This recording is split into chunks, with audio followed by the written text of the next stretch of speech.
Kaya nga nagmamadali ako, akala ko naman legit ka. Kasi ako naman talaga, minsan nga, pag may narikig ka, Sabi ko sa sarili ko, sabi ko,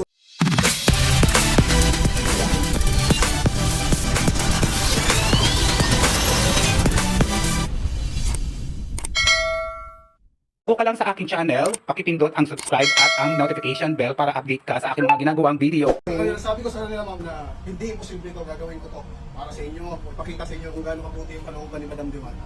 Na puro kayo ganyan, ganito, inahin ganyan, eh, hindi nyo totoo yung ma'am kasi dyan, medyo ano eh, speechless ako kasi natupad li pang araw. Okay lang po. Okay ba? Take your time po. Alam mo, nagpabili ako ng gamot kasi may masama talaga pakiramdam ko. Ayan. Yan. May nag-LBM po siya. Tayo, tapos, Nag-LBM po yan.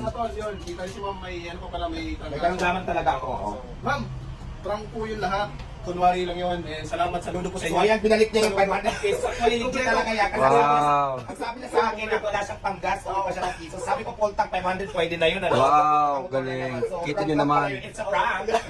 Guys, alam niyo na guys na ano nga nagsasabi dyan na lumalaki na daw yung ulo ni Madam Diwata. Ito, patunayan ko sa inyo ngayon na kung totoo kayong tao, hindi ganun mga tol. Hindi ganun mga tol. O, sinasabi ko sa inyo. Pakita niyo sir na lumiinom silang gamot. Tanggapin niyo po yung ano ko ma'am, munting gift ko sa inyo. Kaya may regalo si Kuya ha. Dahil sweet taong tao, sweet din ibibigay ko sa inyo ma'am. Ma'am, pagpasensyahan pero galing sa puso ko. Kuya, alam mo, galing sa puso ko. feeling ko may kakahol na naman ito. So, yun. Galing. Kaya napaka-sweet mo ng maso kulit. Wow. Yung mga tol. Ma'am, salamat ma'am dahil napagbigyan niyo ako kanina. Na-prank pala si Na Diwata prank, guys. it's a prank. Nagkatuloy ako ng Sabi ng Toblerone. mga viewers ko, pwede ba daw kita yakapin? Ah, pwede, gusto mo kiss mo ka ako. So, yun mga tol, yun. It's a prank. Guys, may ano partida. Mayroon pa pong lagnat si Diwata at nag-LBM pa po So, yun. salamat sa inyo, Madam Ang kami Diwata. dito nag-vlog, ikaw naman prank ka, prank pa. Ma'am, ako lang ba yung unang gumawa niyo nito? Yes. Alam ko hindi.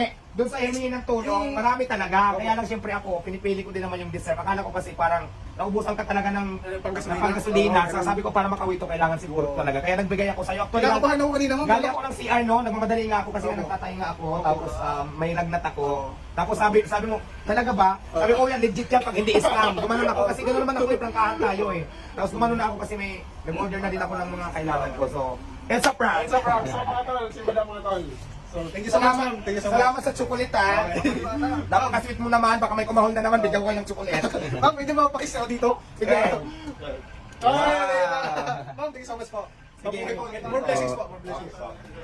Kita mo, na-prank pa pala si Diwata. Diba? Vlogger yun, it's